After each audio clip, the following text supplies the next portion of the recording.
Well, I want to just first thank everybody for coming out today. I think our COO, Bonnie Teon, ordered some good weather for us. It's not snow, so I'm pretty happy about that. But we are just here today to talk about the work our administration has been doing since we took office on January 3rd to deliver on enhancing basic city services all across the city. And you probably heard me say this quite often since I took office, but our residents deserve high quality basic city services and a modern and responsive city hall. And our CEO, Bonnie Teon, and her team have been working around the clock to deliver on that promise for all of our residents across the city. This afternoon, we're going to talk about three critical programs that we've been taking a look at to enhance those services across the community. Our park maintenance and properties program, our residential pothole repair program, and also the work that we're doing in conjunction with public safety to tackle and address illegal dumping across the community. We also recognize that it takes good talent across City Hall to deliver on the promise of delivering on good quality services, and we're excited to also announce today our new Director of Public Works, Frank Williams. All right. Let's give him a round of applause. Frank is not new to Cleveland. He served the administration before, and we're really excited to welcome him back home from our competitor down south in Columbus, Ohio. So to kick things off, I'm going to hand it off to our COO, Bonnie Teon. Bonnie? Thank you, Mayor. You got it. Thank you. My name is Bonnie Teon. I'm the Chief Operating Officer for the City of Cleveland. Happy to be here. I wish I could say that I was responsible for the weather conditions, but our team worked really hard making sure everything was fine for you guys. Speaking of our team, I'd like to introduce some of our management folks that's responsible. You've met Frank Williams, our Public Works Director, our Commissioner of Streets, Randy Scott. His assistants, Sharita Anglin, Yes. and Shelton Coleman. And then we have Commissioner Tony Scott. He's the commissioner of our parks. We have Toy Porch, our assistant commissioner, Jennifer Kipp, our arborist. Where's Jennifer? Right here. And then we have Tony Alexander. Todd, sorry, and Tamisha Chrisman. So those are the managers that are responsible for getting all this work done, and they've done a spectacular job working with this administration on looking for ways of improving our services. So first of all, talk a little bit about our parks maintenance and our vacant lots.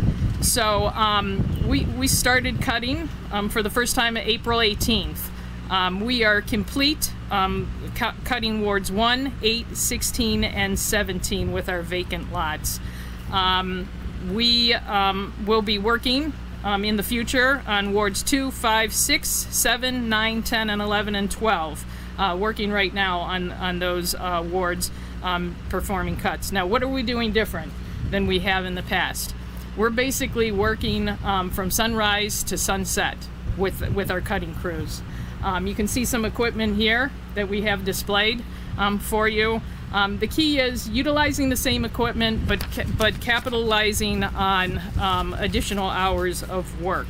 So if you see late at night, you see our crews out there, that's what they're doing. They're improving services by working longer hours.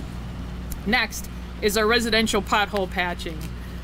We started April 4th with hot mix patching, which is the days the plants opened up. We're happy to say that we are close to 60% done with our residential pothole patching for the year.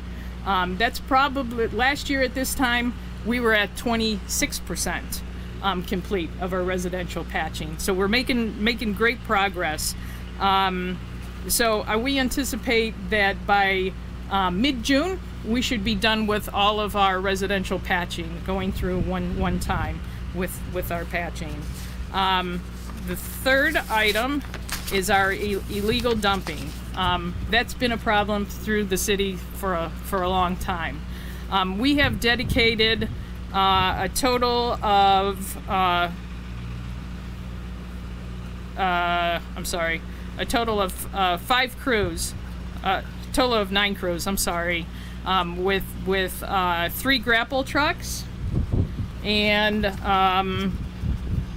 6 loader crews, basically going through the lots and cleaning the illegal dumping. So to date, we've completed 444 illegal dump sites, and we collected 360 tons of illegal dump material to date. Last year, we serviced about 2,200 illegal dump sites, and we anticipate at the rate that we're going, we should be able to collect about 5,000 dump sites. Working with our public safety as well, we're proposing in the high volume of dump locations to possibly put security cameras so that we can catch the perpetrators of repeat dumping sites. So with that, I think we'll take any questions, whether it's for me or any of my crews. Also or the want to mayors. acknowledge Councilwoman Stephanie House. Yes, Oh. yes. Would you like to say anything, Councilwoman? Keep doing work. Okay. Any questions? Let's start with the grass cutting.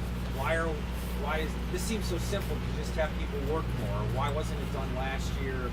What did you see about that process, and how's it getting better now? I mean, obviously there's impact on budget because certainly you're paying more hours. So maximizing the equipment, that's what I asked our staff to do. Whether it's 2 shifts on one piece of equipment, you're basically doubling your productivity with one piece of equipment. So they stepped up, they found ways to more efficiently use the crews and maximize the hours that they're actually on the tractors mowing or doing the trimming and cleaning the sites. And one thing I would add to that is, there's been a lot of conversation throughout the first part of my first year in office about our first response to that snowstorm. And in that snowstorm, we learned that we could do a better job at City Hall of using the existing equipment we currently have in our fleet, but also finding different ways to manage our workforce internally to optimize all the assets we have internally at City Hall. And Bonnie has some great experience around that, and she's been putting that experience right to bear as she's taken the helm as COO.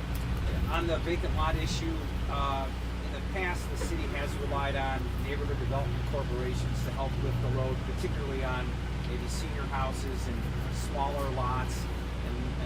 And in the past, and I believe maybe even this year, still hiring temporary workers to help with that, address that. Is that being done this year, and how do you handle Vacant lots. the smaller lots and the people who can't get it cut, which again has been done by neighborhood groups in the past?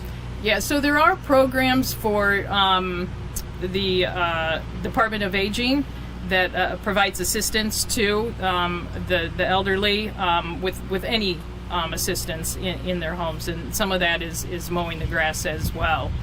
I'm sorry, what was this? Well, there are other Yeah. vacant lots that don't get addressed and have been addressed in the past by neighborhood development corps using money from the city with strings attached, some of it federal. Is that Yep. continuing, I'm assuming? Yeah, so we do meet quarterly with all the CDC directors across all 17 wards across the community, and I know we are sharing that data between our Director of Community Development, as well as Jeff Epstein, who runs integrated development for the administration. So we are sharing that data between Public Works and Economic and Community Development. Regarding staffing, name any business, public, private, nonprofit, everyone's having trouble keeping staffing levels where they need to be. Is that still an issue in the city, regarding vacant lot clearing and stuff clearing and everything like that? Yes, it is. However, this year we're pleasantly surprised that we've had some good applicants. We've held some employees over from our snow season to extend their stay that were temporary employees. So we do have those problems, but I think we're addressing them, and we're being real aggressive with our staff to help find personnel. With the illegal dumping, I know it's a bit of a whack-a-mole. They pop up constantly. Cameras may help at some sites. We've seen some attention to dumping going on in Opportunity Corridor around the future site of the police headquarters. How do you work with public safety to deal with it? And is anybody ever getting cited and prosecuted? Yeah, really good question, Mark. So we've been working right now with Chief of Police Wayne Drummond and our Safety Director, Carrie Howard, as well as our new Head of Technology Innovation, Roy Fernando, to figure out how do we deploy better cameras, but also use street light technology as well to detect where illegal dumping is occurring.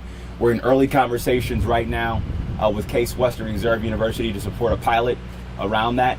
And I know we have conversations with City Council about strengthening the penalties for folks that do commit illegal dumping across the city as well too.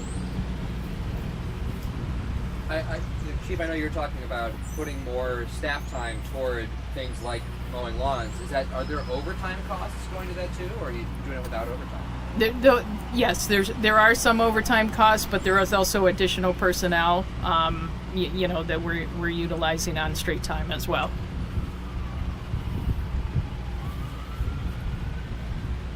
Any other questions?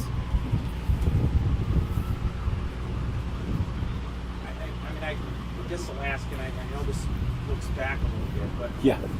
We're having a press conference here today to announce that essentially the city's doing the job that the taxpayers expect them to do. And so why these seem so simple? Why wasn't this being done 12 months ago at this time? Why has this been so miraculous to figure out with some of these administrators that were here from the previous administration? Well, I'm not going to reflect on what wasn't done a year ago. As mayor, one of my priorities was to overly communicate and be transparent with residents about what we're doing differently to improve on quality basic city services, but also highlight the good work of our great public servants at City Hall that are providing really good ideas for us to improve on service delivery. And that's my commitment, and we're going to continue to do stuff like this all across the community as things progress under a Bibb administration. One question on the vacant lots. How many touches do you expect them to get a year from the mowing crews? Question. We do about 3 to 4 cycles. Yeah. So in the past, we've had 3 to 4 cycles, and you have to understand it's very weather dependent. Yeah. So our goal with the increase in number of hours that we're mowing is to increase that by 1. Whether if every day was like today, we'd get more cutting in. Good.